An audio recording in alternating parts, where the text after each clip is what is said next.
Right, I'm back for some more UFC predictions, and this time it's a fight night going on in the US, and the main event is interesting, is very interesting, I feel.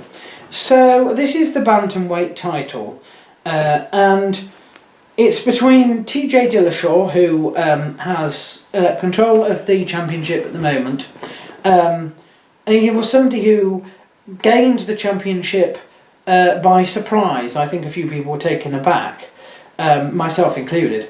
But he has since managed to defend that belt at that level, championship level, and so nobody can sort of now deny that he's deserving of the title.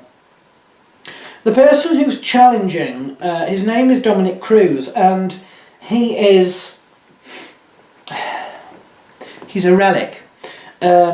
He's a relic of the division, basically, who, he held the title, but he hasn't fought in years, to be fair.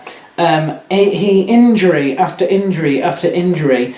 Seriously, I don't know. Let me just look on Sherdog for one moment, because I don't know how many years it has been since he's fought.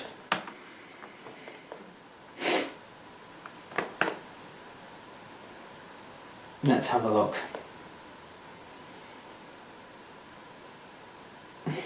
Oh, that's interesting. It says not long ago. It says it was last year. That can't be true, can it? 2014? No, sorry, the year before last. Maybe. Okay, so he came back briefly and won a bout. I don't know, maybe 2 years ago. But before then, yeah, it was 2011, basically. 2011 and then 2014. And there's been nothing in between anything like that. I don't remember that match at all. September the 27th, 2014. Anyway, with that one win over Takaya Mizugaki, he has managed to solidify, a legitimate reason for contention. But before then, you're talking 2011, and that's a long time when you consider how quickly mixed martial arts moves on.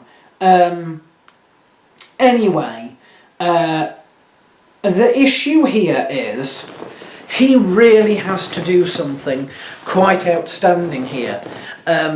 Otherwise, it's not good. It will not be good for him. And I hope that TJ Dillashaw manages to keep the title.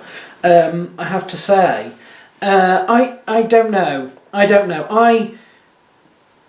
just think with his injuries, with the fact that he has had one bout in the last 2 years, but before that it was about 4 years ago.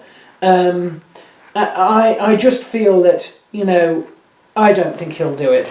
I'm going to go for Dillashaw on that one. The next one is Anthony Pettis fighting Eddie Alvarez, and I expect Anthony Pettis will win that one as well. So there we are.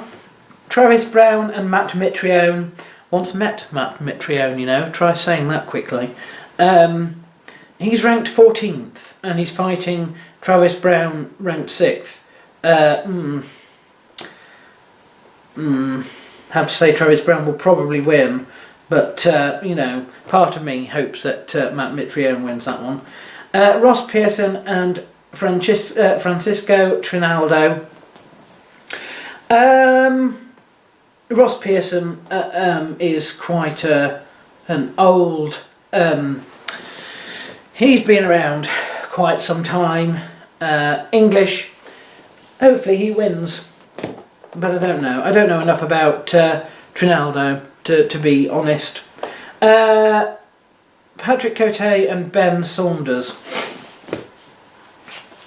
depends on this one.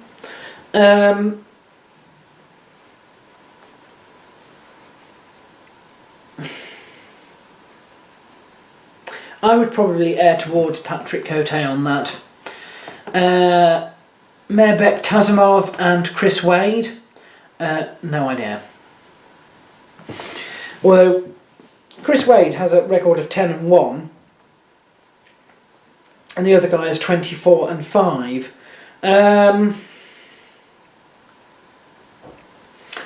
The question is, can Chris Wade get it all the way to decision? If it goes to decision, it'll probably be him, but somehow, I don't know. Probably go for Mehrbek on that. Tim Bouch and Ed Herman. Ed Herman, another one who I feel I haven't seen in ages. Probably fought last year. I'm not going to look it up on Sherdog and embarrass myself, but I feel he hasn't been around in quite some time either. I'm going to go for Tim Bouch on that one. Maximo Blanco and Luke Sanders. Luke Sanders, according to this, has a perfect record of 10. I still fancy Maximo Blanco for the win there. Paul Felder and Darren Cruikshank, definitely going for Darren Cruikshank on that one. Although they are, according to this, reasonably matched on the feet. Who knows? But I would be surprised if Paul Felder won that one. Ilya Latifi and Sean O'Connell, no idea, to be totally honest. No idea at all. Jimmy Hetz and Charles Rosa. Jimmy Hetz, I haven't seen him in ages either. Now he is exceptional on the ground, and interestingly enough, according to the statistics here, Charles Rosa is also high on the ground. So that could be a very interesting ground game. I'll go for Jimmy Hetz, but that's one to watch probably. And the last one on the card, Rob Font and Joey Gomez. No idea. Perfect record of 6 for Joey. Rob Font doesn't ring a bell. 11-1. No idea. No idea. That is my predictions for this event.